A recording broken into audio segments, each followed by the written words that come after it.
This is the Eat Well, Think Well, Live Well podcast. I'm Lisa Salisbury, and my mission is to help women stop obsessing about everything they eat and feel confident about their ability to lose weight without a diet app. This is episode 40, Creating Motivation, Simple Changes for Big Results. Welcome to Eat Well, Think Well, Live Well, the podcast for women who want to lose weight but are tired of counting and calculating all the food. I'm your host, Lisa Salisbury. I'm a certified health and weight loss coach and life coach, and most importantly, a recovered chronic dieter. I'll teach you to figure out why you are eating when you aren't hungry instead of worrying so much about what you are eating. Today, I want to chat with you about motivation. Motivation is a feeling or an emotion. So if you follow my work specifically as a life coach, you know I use the Life Coach School self-coaching model. So this is a thought model that basically divides up how you experience the world.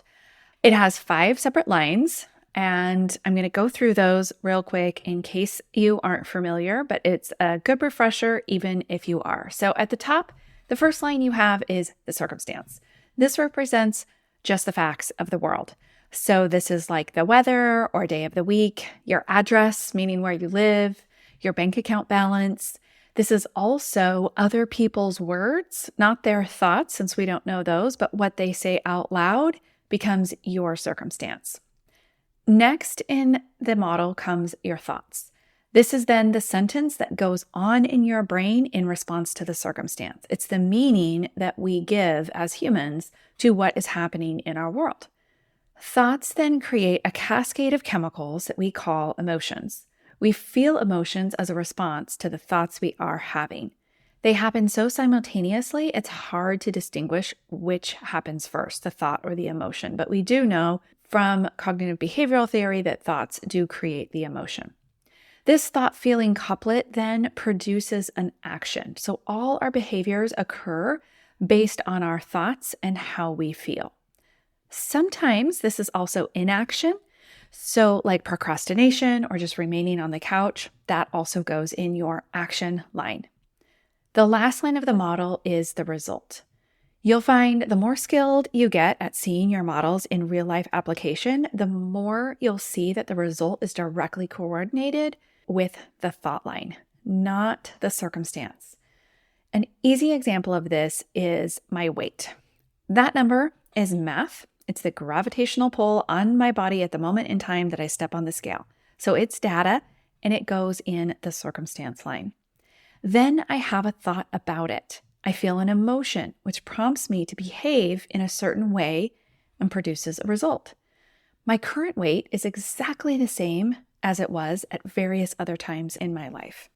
But I'm having drastically different results with regards to my body image and the way I treat my body, because I'm having different thoughts when I see that exact same number.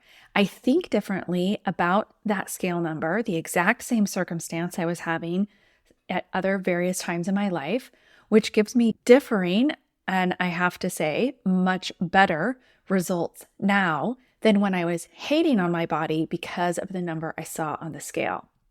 So that's a quick review of the model. If you have questions on that, I do have full episodes on the model, and I think there's a freebie on that one. I'll link it in the show notes where you can get a worksheet with all of this explained out in writing. Now, typically you would say, okay, motivation is a feeling, so it goes in that third line of the model, the feeling line. And I need to generate it then by having certain thoughts, because we can do this. We can generate emotions that we desire to have by creating thoughts around them. You think the right thoughts, and then you can produce the feeling of motivation, and then you'll get off the couch and make the vegetables and drink the water and go to bed on time, etc., etc. And then the result is the health and wellness and the body weight that we desire.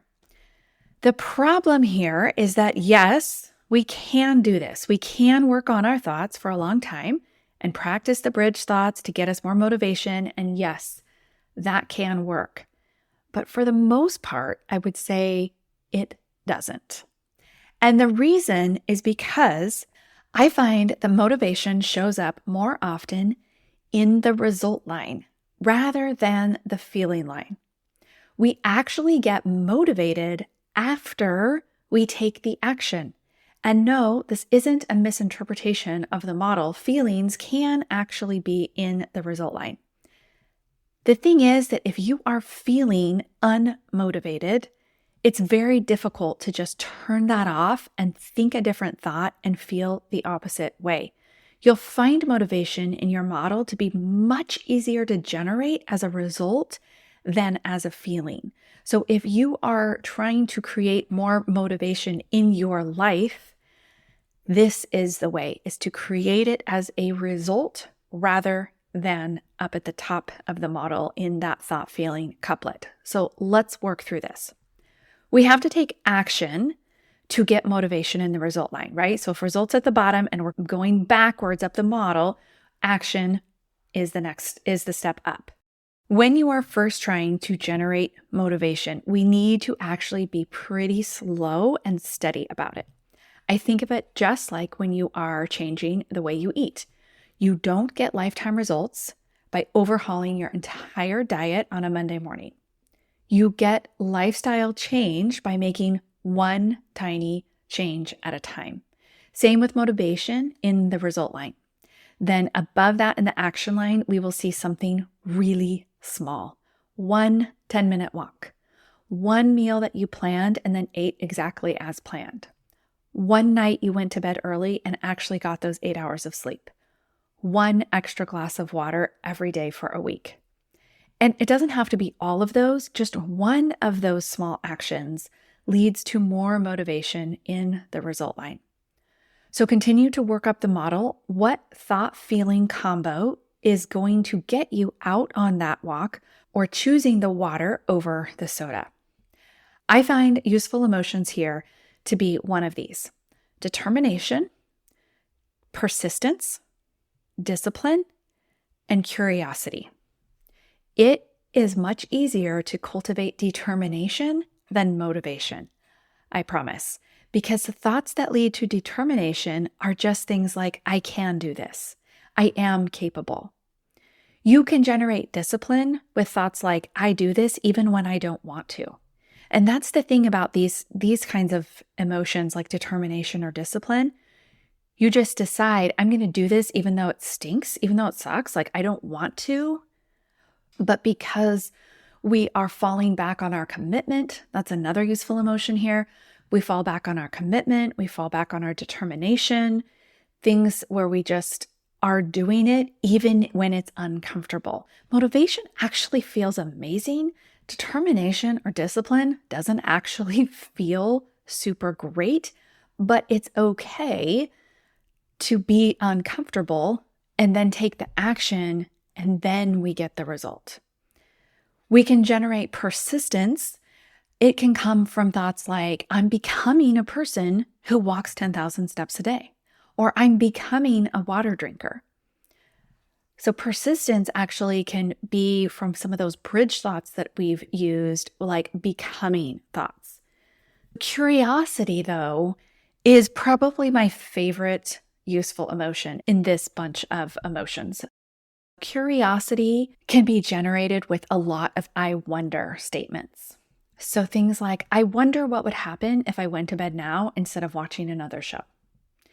I wonder if taking a short walk would feel better than scrolling Instagram right now. I wonder if I would like a new vegetable.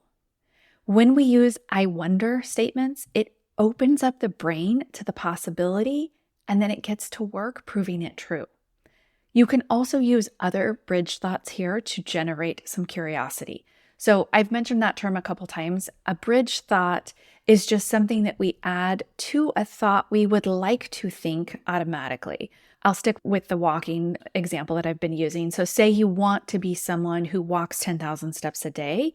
You can use the bridge, it's possible, in front of those kinds of thoughts. It's possible that I am a person who walks 10,000 steps a day. It's possible I can take a 10-minute walk every day after lunch. You can also use I'm becoming. I'm becoming a person who walks 5 miles a day.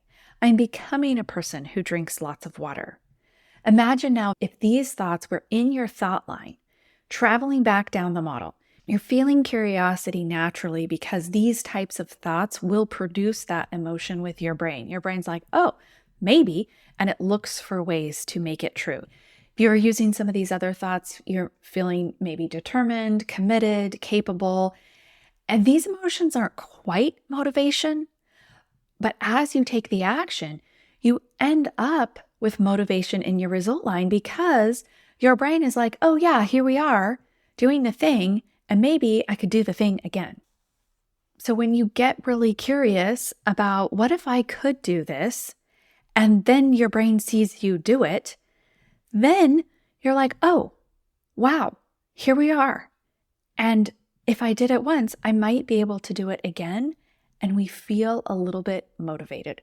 When we see results in our life, when we see the result of, oh, hey, look, I did get up to 10,000 steps a day. Oh, hey, look, I do feel a little bit better when I chose those vegetables. We get motivated to try it again. So on the flip side, I want to talk also about emotions that stop motivation, because that is also worth exploring. I think the primary stoppers, the ones that really put the brakes on motivation, are indecision, confusion, which are similar, and worry. I think this is also your brain's sneaky way of keeping you at the status quo.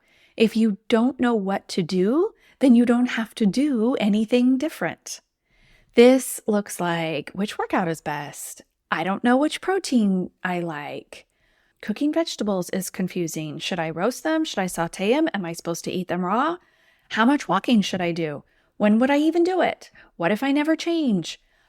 A lot of these, of course, are questions. And typically when we're running a model, if you're very familiar with model usage, you don't leave a question in the thought line, you answer it. But these types of questions don't often lead to productive answers. So when your brain is like, which workout is best? You're like, I better do some more research to find out because I might do the wrong one. That's the answer to a lot of this. I might do it wrong.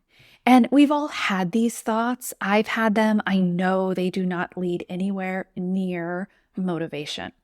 So when you notice yourself in indecision or confusion over a food choice or a movement exercise choice, honestly, just pick one and then see what happens.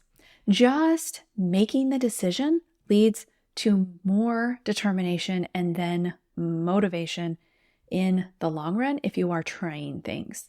Truly, nothing is worse than inaction for motivation. And staying in confusion will always lead to more confusion and less action. There's very, very little action in a confusion model. When confusion or indecision is in that feeling line, in your action line, you're going to see procrastination. You're going to see procrasti-working, right? Where you're like doing a whole bunch of stuff, but not really accomplishing anything. This looks a lot like a lot of research. Well, I just need to research some more. A lot of consumption rather than creating anything.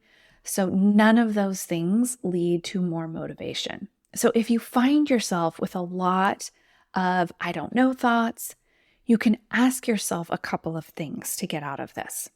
Number one, the easiest thing is, what would I do if I did know? Or I'll try one today and one tomorrow. Or literally just pick one and see how you feel.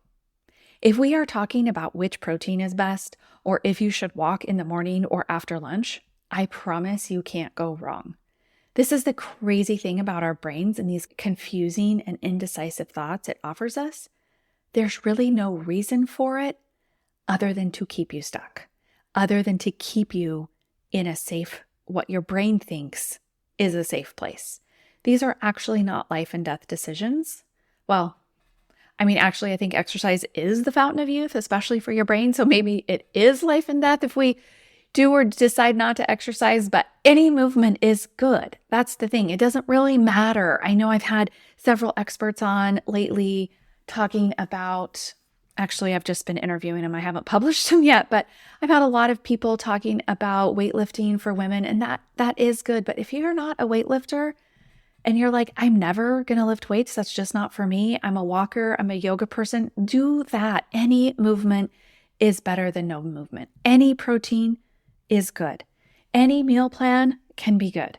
Just make a plan and stick to it, and that's a great starting point. Speaking of meal plans, that's actually a great example for motivation, though. So I always start my clients with creating their 24-hour plan very, very practically. What I mean by this is we start basically by planning what you are already eating just to get the hang of planning, right? So we don't start planning and then plan this quote unquote perfect diet day. By the way, we never get to that point because that doesn't exist. But what we do is we plan things that we're already currently eating. So I actually just had a client this morning. She said, well, currently we're doing dinner out every single night. I said, fine, continue doing that. Just maybe take a look at the menu, decide what you're having, and plan that. So we're eating exactly what you plan because it builds trust in yourself as well as creates motivation because you are doing what you say you'll do. So we make it very easy to do what you say you're going to do. If you have had a sandwich every day for lunch for the past 3 months, you should definitely plan a sandwich.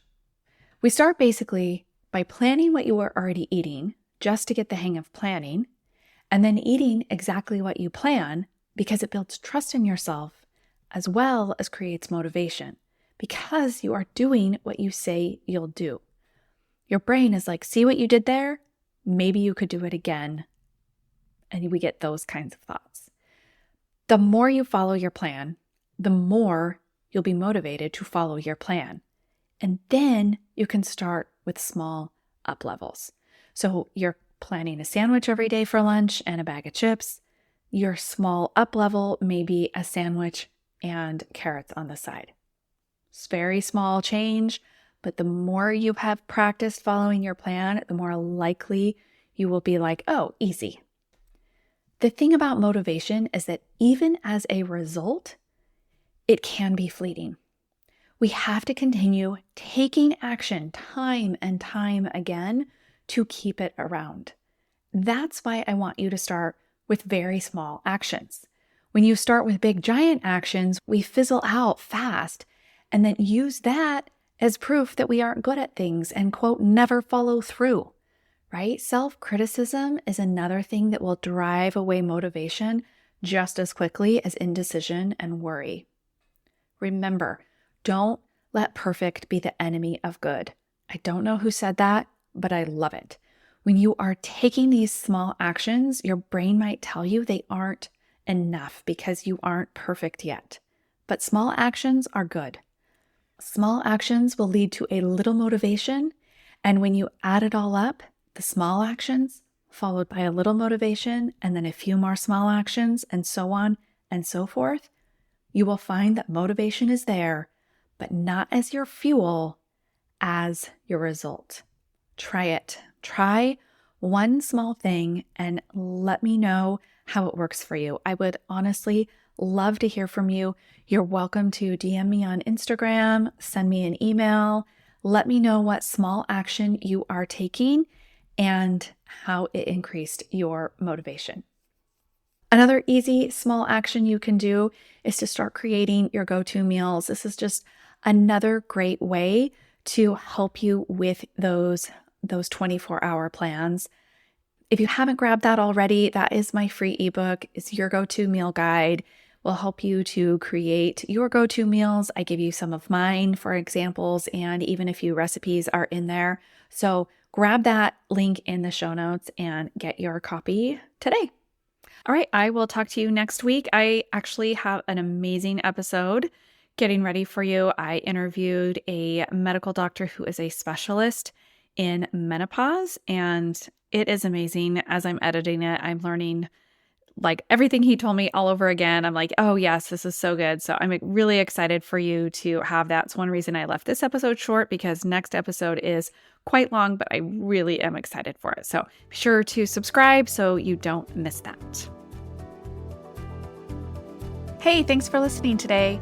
If you're ready to get some personalized coaching from me, I'd encourage you to schedule a free strategy session. Visit www.wellwithlisa.as.me, or it's easier just to find that link in the show notes. We'll talk about where you currently are with your weight loss goals, and I'll give you some actionable tools you can start implementing right away. Before you go, make sure you subscribe to the podcast so you can receive new episodes right when they're released. And if you're learning something new and enjoying the podcast, I'd love for you to leave me a 5-star rating and a review. Thanks again for joining me, Lisa Salisbury, in this episode of Eat Well, Think Well, Live Well.